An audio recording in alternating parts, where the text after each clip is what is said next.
Bonjour à tous et bonjour à toutes, je suis Manuela Ivano, je suis coach thérapeute en thérapie comportementale, cognitive, émotionnelle. J'interviens également en tant que consultante et formatrice en soft skills, en compétences psychosociales, en prévention des risques psychosociaux et de la souffrance au travail. Et j'exerce au cabinet médical de Marly. Aujourd'hui, j'ai pensé qu'il serait intéressant de vous présenter les différents outils de la TCC. TCC comme thérapie comportementale, cognitive, émotionnelle. Alors la liste que je vais vous présenter ne sera pas exhaustive. Je ne vais pas non plus pouvoir m'attarder sur tous les outils parce que la vidéo prendrait beaucoup de temps, mais je vais vous présenter les principaux outils que moi j'utilise en cabinet, que ce soit en thérapie ou en coaching, parce qu'en coaching on peut utiliser aussi la TCC qui est un outil aujourd'hui très approprié à l'accompagnement, que ce soit pour la réparation d'ailleurs ou pour la construction. Alors, je ne vais pas vous expliquer la TCC et je ne vais pas classer les outils par vague. Voilà, je peux juste vous dire que la TCC s'est construite en 3 vagues. La première vague qui est comportementale, la deuxième vague qui est cognitive et la troisième vague qui est émotionnelle, avec donc tous les derniers outils qui sont arrivés. Alors, je vais commencer, je me suis fait une petite liste pour être sûre de rien oublier, qui encore une fois n'est pas exhaustive, mais si vous me suivez, vous allez forcément retrouver certains de ces outils, en tout cas dans mon accompagnement. La première chose, c'est la respiration, qui est un des fondamentaux en TCC. On va utiliser la respiration pour activer le système parasympathique. Bien souvent, que ce soit dans les émotions, le stress et surtout dans l'anxiété, il va y avoir le système sympathique qui va se mettre en système d'alarme avec donc des tachycardies, des bouffées de chaleur, des tremblements, des fourmillements, ce qu'on appelle les crises d'angoisse, mais en fait, ce sont des sensations corporelles qui sont tout simplement générées par le système sympathique qui est en train de s'activer. La respiration a une action directe sur le système parasympathique et donc va faire redescendre l'organisme, que ce soit sur le rythme cardiaque, la respiration, sur la sensation de détente aussi dans l'organisme. Donc la respiration doit être abdominale, ça c'est très très important parce que souvent on respire avec la poitrine et on part en hyperventilation, donc on rééduque la respiration de manière abdominale et bien sûr de manière lente et régulière. En ce qui me concerne, si vous avez vu mes précédentes vidéos, vous savez que je travaille avec la cohérence cardiaque et la crise de calme qui est un autre outil spécifique à la crise d'angoisse. On va utiliser en deuxième outil la relaxation. La relaxation, il y a des tas de relaxation. Alors moi, je suis formée au TCC, mais aussi au TOP, technique d'optimisation des potentiels, qui est spécialement étudiée pour la gestion du stress. Et des relaxations, on en a plein. Il y a la relaxation de Jacobson, contracter, relâcher, la relaxation de Schultz, on va avoir la relaxation, ce qu'on appelle la R3P, donc personnalisée, on va avoir la relaxation directe, indirecte, en imagerie, donc en visualisation, enfin, il y a des tas de façons de rentrer en relaxation et il faut vraiment trouver sa relaxation, la relaxation qui nous convient le mieux. L'objectif de la relaxation, c'est bien évidemment de détendre le corps, d'arriver à une détente et un apaisement musculaire. Le corps ne peut pas être en même temps tendu et détendu. Et donc, s'il est tendu, on va l'amener à la détente. On ne peut pas couper le corps en deux et dire il y a une partie qui est tendue, une partie qui est détendue. Non. Voilà, on amène le corps à la détente avec la relaxation, ce qui peut servir effectivement dans certaines situations de phobie sociale ou même d'agoraphobie, même si avec le temps, on a compris que parfois la relaxation est devenue une espèce de contraphobique ou de comportement plutôt un comportement de sécurité. Donc, on va parfois maintenant ne plus former à la relaxation dans l'agoraphobie par exemple et aller directement en exposition comportementale. Alors la pleine conscience est un outil des troisièmes vagues qui est très intéressant. Alors moi j'aime pas parler de méditation, je préfère parler de pleine conscience. J'ai connu la méditation il y a bien longtemps, issue forcément du bouddhisme, qui pour moi ne m'a pas du tout convenu, puisqu'en fait il fallait rester comme ça sans rien faire. Aujourd'hui les techniques de pleine conscience ne sont plus du tout axées sur cette espèce de recherche du vide, mais bien être dans le moment présent, en allant focaliser son attention sur des choses du moment présent, d'accord ? Pour justement défusionner de ses pensées, défusionner de ses émotions, défusionner de ses sensations corporelles. Parce que la personne qui est en anxiété généralisée est trop dans ses pensées, ses ruminations, elle fusionne avec ses pensées et les croit pour la réalité. Pareil pour les sensations corporelles au niveau de la personne qui fait des attaques de panique. Donc on défusionne grâce à la pleine conscience. Pleine conscience, il y a plein de petits outils. J'ai fait une vidéo que vous pouvez retrouver sur YouTube ou sur Facebook avec les différents outils de pleine conscience. Bien sûr, il y en a d'autres. Le flow, alors le flow qui est un outil de pleine conscience qu'on va retrouver aussi en psychologie positive, je suis aussi formée en psychologie positive, qui est pour moi une technique de méditation active ou de pleine conscience. C'est une activité qui est liée à la fois maîtrise et plaisir. Alors maîtrise, je suis forcément, c'est pas trop difficile, sinon je vais abandonner, je vais être démotivée. C'est pas trop facile, sinon je vais baisser les bras. Donc on est entre les deux. Il faut allier la maîtrise et le plaisir. Ce type d'activité, c'est les activités que parfois vous allez faire et puis vous vous rendez compte que vous avez passé 2 heures, 3 heures, 4 heures sur cette activité sans voir le temps passer, en ne pensant à rien d'autre parce que vous étiez hyper concentré sur cette activité qui demandait de mobiliser des ressources de concentration et de précision. Voilà. Donc c'est ce qu'on appelle une technique de pleine conscience dans l'activité. Alors, une des premières choses que j'utilise, j'aurais dû vous le dire en premier d'ailleurs, une des premières choses que j'utilise souvent en début de thérapie, c'est d'apprendre à identifier son cercle vicieux. En général, pour ceux qui me suivent, très rapidement, je vous apprends le cercle vicieux. Pour ça, j'explique la métaphore du chien. Vous pouvez retourner voir ma vidéo qui explique le cercle vicieux et la métaphore du chien. Mais très rapidement, la personne doit apprendre à identifier son cercle vicieux à travers quoi? Je pars de mes sensations corporelles, donc de mon malaise. Et là, je note la situation, les pensées, les émotions et les comportements et les conséquences. Donc, il faut apprendre à repérer ce cercle vicieux qui est absolument indispensable dans l'analyse fonctionnelle, nous pour nous thérapeutes, mais après pour une espèce d'autogestion pour la personne que nous accompagnons. Très rapidement, je vais travailler sur les tableaux de motivation. L'objectif étant de voir la réelle motivation de la personne à changer. Pour ça, on va partir du comportement. Est-ce que si je fuis l'autoroute, quels sont les avantages, les inconvénients, les conséquences à long terme?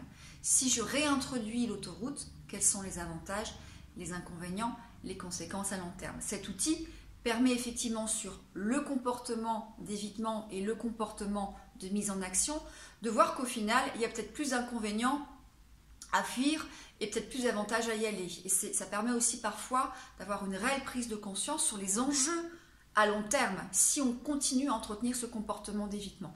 Donc c'est aussi souvent un tableau que je fais très rapidement en début de thérapie pour véritablement tester la motivation de la personne.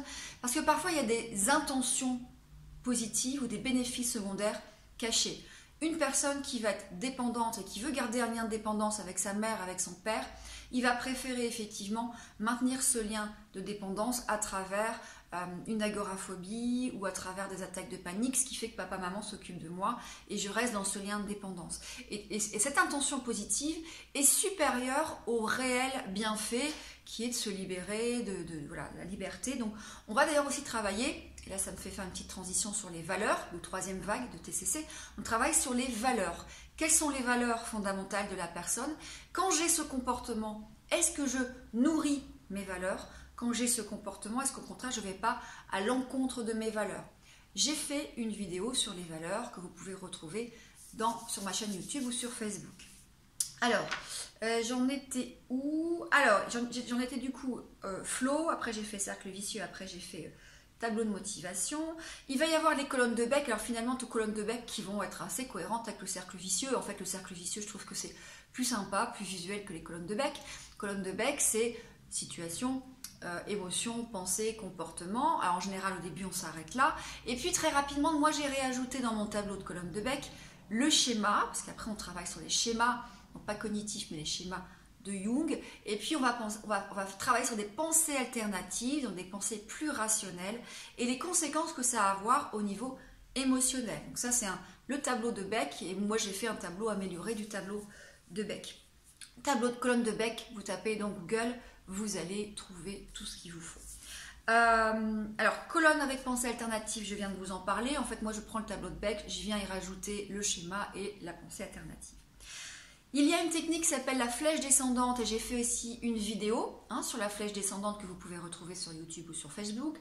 En fait, il faut savoir, c'est que quand il y a des pensées dans le cercle vicieux, derrière les pensées, il y a des croyances conditionnelles ou inconditionnelles, et ça je l'ai expliqué aussi dans une vidéo précédente. Et derrière les croyances, il se cache des schémas, soit des schémas cognitifs, soit les schémas de Jung, donc les schémas inadaptés de l'enfance. Hein, l'abandon, la carence affective, les idéaux exigeants, les droits exagérés. Enfin, il y a 18 schémas, ça je vous ferai une autre vidéo, ce serait beaucoup trop long. Déjà là, je vois qu'il y a 10 minutes. Donc ça pour vous dire que en fait, la flèche descendante, qui est un outil qui permet en fait d'aller chercher le pire, du pire, du pire, du pire, permet d'aller déloger les croyances et les schémas de Jung. Exemple, si je m'affirme en société, alors on peut avoir des pensées automatiques comme en fait je suis bête, je dis vraiment n'importe quoi, ils vont penser que je suis bête, voilà, ça c'est les pensées automatiques dans le cercle vicieux. Si on creuse un peu la flèche descendante, il dit mais en fait quand vous êtes bête ça veut dire quoi de vous et c'est quoi les conséquences et en fait ça veut dire quoi de vous et les conséquences et qu'est-ce qui peut arriver de pire. La vraie croyance cachée c'est si je m'affirme je vais être rejetée. D'accord ? Et là, potentiellement, il peut y avoir un schéma d'abandon, de méfiance ou de carence affective. Donc, on va aller chercher, déloger les croyances, les schémas et les schémas de Jung à travers cet exercice de flèche descendante. J'ai fait une vidéo que vous pouvez aller voir. Il va y avoir le camembert que j'utilise de temps en temps quand il y a en fait une personne qui est, alors là on est sur le cognitif, qui se sent coupable, en tout cas responsable, même si pour moi la responsabilité et la culpabilité c'est différent, mais qui se sent coupable. Donc on va faire le camembert ou la tarte de la culpabilité ou des responsabilités. L'idée étant en fait c'est qu'au démarrage quand la personne est coupable ou se sent responsable, elle est prête à manger 100% de sa tarte au camembert, ce qui représente un certain nombre de calories qui ne sera pas bon pour sa santé. Et en fait, on apprend ensemble à répartir équitablement les portions. Et de dire, mais en fait, est-ce que vous êtes sûr que vous avez envie de manger 100% de cette tarte de camembert? Et en réfléchissant, on pose ensemble. Et puis, en fait, finalement, la personne se rend compte que peut-être, dans sa responsabilité, il y a peut-être un quart ou 20% et que le reste appartient à la société, à l'entreprise, au mari, à la Covid, etc., etc. Donc ça, c'est un outil aussi très puissant et intéressant. Alors, on va retrouver bien sûr tous les agendas, de mettre en place des agendas. Alors, en TCC, il y a beaucoup d'écrits et il y a beaucoup de pratiques à la maison. Moi, je dis souvent aux personnes que j'accompagne, si vous ne voulez pas vous impliquer, vous engager, faire les tâches à la maison, le TCC n'est peut-être pas pour vous. Hein. On peut le faire en cabinet, ça sera insuffisant. Donc, il va y avoir les agendas à remplir, que ce soit pour les insomnies quand on s'agit de la TCC de l'insomnie, que ce soit pour la dépression quand on est sur la TCC de la dépression, et sur l'anxiété, les attaques de panique. On va noter au jour le jour ces activités ou ces attaques de panique, ou bien quand on n'a pas bien dormi la nuit. Je ne peux pas revenir là-dessus, ça prendrait trop de temps, mais j'ai fait une vidéo sur le sommeil et l'insomnie que vous trouverez sur YouTube. Après, on va trouver toutes les techniques comportementales, donc l'exposition progressive, l'objectif étant de s'exposer à ces peurs de manière progressive, donc tout doucement. On va passer 10% d'anxiété, puis 20%, puis 30%, mais de manière suffisamment prolongée, c'est-à-dire au moins 20 minutes, 30 minutes, 3 quarts d'heure. Une exposition de 5 minutes n'est pas une exposition. Au contraire, vous allez ressensibiliser l'anxiété. Parce qu'on sait qu'au bout d'un moment, l'anxiété, elle se maintient et elle redescend, c'est inévitable. J'ai parfois des personnes qui me disent « bah non, moi mon anxiété, elle ne s'arrête jamais ». C'est impossible. Donc je ne vois pas effectivement, soit il n'y a pas eu d'exposition suffisamment prolongée pour laisser l'anxiété redescendre. Donc c'est ce qu'on appelle l'exposition comportementale progressive et on utilise un outil, un petit tableau avec les différentes tâches par ordre de priorité et par ordre de pourcentage d'anxiété. Bien évidemment, on commence à 10% d'anxiété, on termine à 100% d'anxiété. Mais comme on a monté les échelons au fur et à mesure, dès qu'on a monté un échelon, en fait, c'est comme si on repartait à 10% d'anxiété. Donc ça se fait vraiment progressivement. Il va y avoir toutes les techniques de réactivation comportementale, ça c'est pour la dépression. Quand les gens effectivement n'ont plus envie, plus aucun plaisir, ils ne font rien et comme ils ne font rien, ça entretient leurs croyances qu'ils ne sont plus capables et on rentre dans le cercle vicieux de la dépression. Là on va inverser justement en essayant d'abord d'identifier les petites activités plaisir et en les réintroduisant au fur et à mesure pour montrer que non seulement le plaisir revient, mais qu'on est capable aussi d'avoir la force et l'énergie pour faire ces activités. Il va y avoir les expositions avec prévention de la réponse. J'accélère parce que je vois que là, ça commence à être un peu long. On va travailler sur tout ce qui est affirmation de soi, les techniques, les thérapies d'affirmation de soi. Donc savoir dire non, faire une demande. On identifie les 3 grands comportements, soit d'agressivité, soit d'assertivité, soit de soumission, passivité. Et on apprend à travailler sur les différentes techniques d'affirmation de soi. On apprend à gérer la gestion du temps. Ça, c'est surtout dans le cadre du stress, anxiété parfois, des burn-out. On travaille aussi beaucoup en imagerie, en visualisation. Alors ça va être le cas pour plein de choses. Par exemple, dans l'anxiété généralisée, on va faire visualiser sa peur pour créer une habituation émotionnelle. Dans le cadre de l'agoraphobie, on va d'abord travailler l'exposition en imagerie pour s'exposer à la peur, pour créer une habituation à l'anxiété, une habituation émotionnelle. On va travailler aussi en imagerie, en visualisation pour la préparation mentale, quand il y a un événement à préparer. Mais aussi pour le reparentage, ça c'est pour la thérapie des schémas de Jung, quand il faut aller réparer dans l'enfance des besoins qui n'ont pas été nourris, on va aller dans l'enfance en imagerie, le thérapeute va venir nourrir les besoins et ensuite enseigner à la personne qui est accompagnée de faire rentrer l'adulte, et l'adulte qui est dans sa posture d'adulte va aller réparer le petit enfant. Qu'est-ce que j'ai encore? Effectivement, on va avoir tout ce qui est reparentage, ça c'est pour la thérapie des schémas. Moi, j'utilise souvent l'imagerie, un peu moins les chaises vides, mais parfois les chaises vides, et j'utilise des petites poupées. Les petites poupées vont parler, en fait. Et puis, on fait beaucoup de jeux de rôle dans l'affirmation de soi, essentiellement, et dans tout ce qui est reparentage, avec l'adulte, l'enfant, l'adulte parle à l'enfant, l'enfant s'exprime, le thérapeute peut intervenir aussi. Voilà, en gros, vous avez une vision non pas exhaustive, et je ne les ai pas rangées par vague, parce que de toute façon je pense que ça ne vous intéresse pas forcément, des différents outils.